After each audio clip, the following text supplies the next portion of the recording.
Evening, welcome to the Derby Debrief from RamsTV, live from Pride Park Stadium. Owen Bradley with former Rams captain Michael Johnson alongside, here to react to a defeat for Derby today.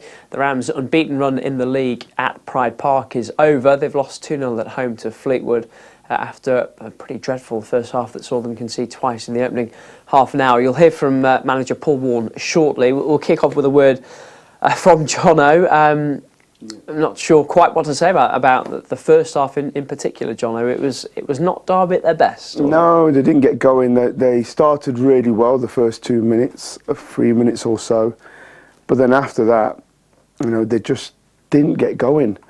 They allowed Fleetwood to dominate the ball. Fleetwood a lot more sharper. Fleetwood looked like they wanted it more. They were first as challengers. They looked to fret. And so you could see the momentum building, and quite rightly so, Fleetwood scored a goal, even though it was quite fortunate, but thoroughly deserved to go in 2-0 up at the break there. And Derby left themselves just too much to do second half, although in truth never really looked like getting back in the game. More from Jono in a moment or two. But let's hear from the head coach. Here's Paul Warne's reaction. I've obviously had a bit of a debrief with the lads, and I told them what I was going to say. I'm embarrassed with the performance. That's probably the politest way to put it. I thought we were really poor. First half was the worst I've seen us play in 45 minutes. There was just no heart about our play. We lost tackles, we lost headers all over the place, we lacked runs, we didn't have any dynamic play to us at all, and it was frustrating. And I thought we started not too bad, but then I kept thinking, look, it's like we need them to score to kick us into gear, and obviously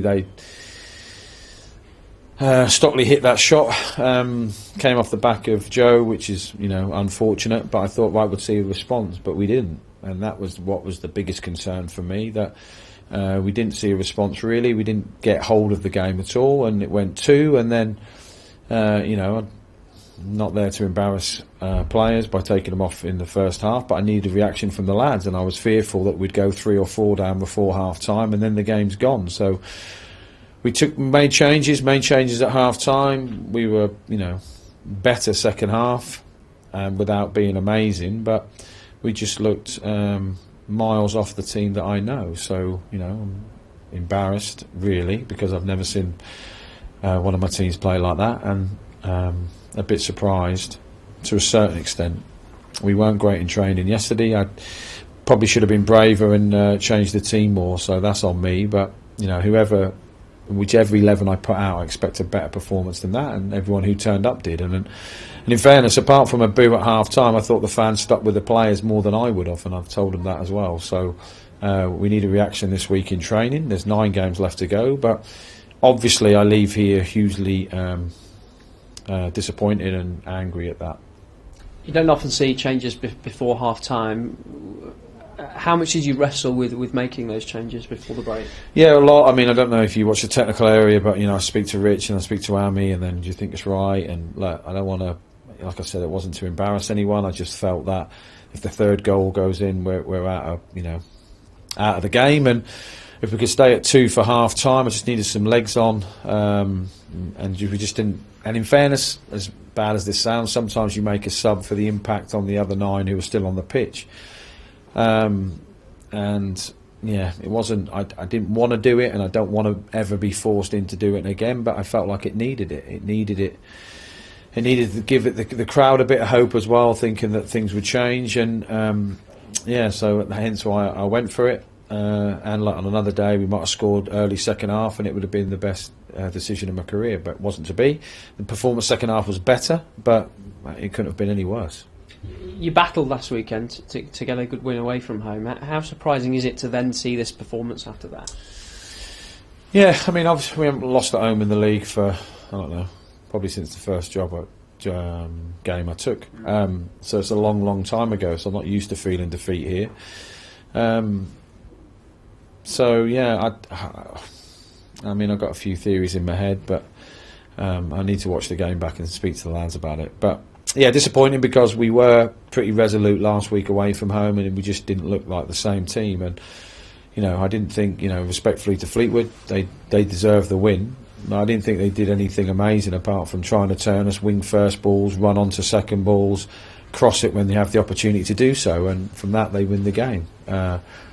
We didn't do any of them, so we didn't give ourselves a chance to win the game. Thanks, Paul. Thank you. Paul Warne, obviously, I think not happy, Jono. Such a fortune about the first goal for Fleetwood. Second goal from Mendes Gomez is a brilliant run and finish, although defending questionable. But I think you got the sense from him there, didn't you, just how angry and disappointed he is after that? Yeah, he's really disappointed because he probably didn't see that coming. And the first half was dreadful.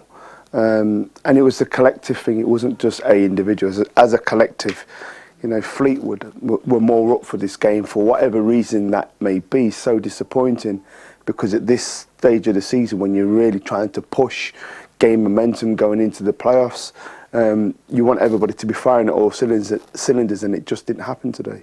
I asked you on commentary, probably 10 minutes before half time, if you were in his shoes, if you were the manager of the dugout, if you'd have made changes before half time, and you said that you would have done, and obviously Paul Warne did. You think it's the right decision? Absolutely. I think you see the game running away from you, and you want to try and do something to try and get back in, particularly just before half time, because it's a crucial point.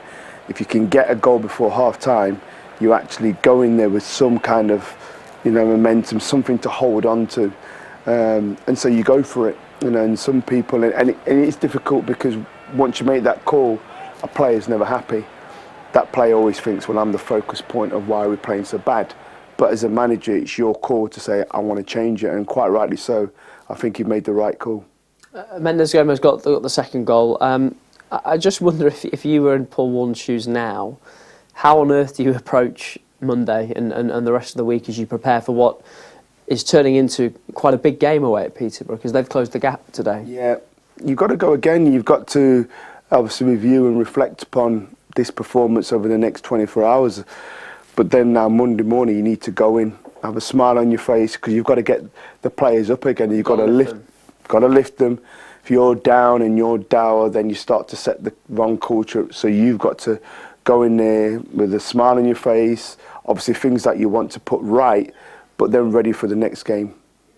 John, I will get a final word from you in a moment or two. So disappointment for Derby today. It hasn't changed the picture all that much in League One, but we can check on the table and results from elsewhere. Results first and foremost. So there was that draw last night at Hillsborough. Sheffield Wednesday extending their unbeaten run to 23 games. In the early kick-off, Peterborough winning at Lincoln. That's got them closer to the Rams table coming up in a moment or two. Wins in the 3 o'clocks today for Milton Keynes away at Accrington, for Portsmouth, for Charlton on the road as well. Cheltenham beat Exeter. Ipswich kept up the pace with the top two with their victory over Shrewsbury. Plymouth did the same with their incredible record at home park continues. Burton winning a thriller away at Port Vale, and Barnsley with a late goal to get the better of Wickham. A result that certainly did help the Rams today. So Sheffield Wednesday top, that lead down to just a point over Plymouth, although the Owls have a couple of games in hand. Ipswich staying right there with the Pilgrims. Barnsley trying to stay with them too. They have a couple of games in hand over the sides immediately above them. Derby fifth, they're level on points with Bolton but have a slightly better goal difference. Both Peterborough and Wickham now are within 4 points of those final playoff places. Fleetwood, you'll notice, have just squeaked into the top half as well after their victory today. At the other end, it's still pretty bad news for Forest Green, for Cambridge, for Morecambe, and for Accrington. They're the sides in the relegation places. Accrington's game in hand, may yet help them out. Now that's all from us for now. There'll be more reaction on the website if you want it, dcfc.co.uk. My thanks to Jono for joining us today, and to you for watching. Goodbye.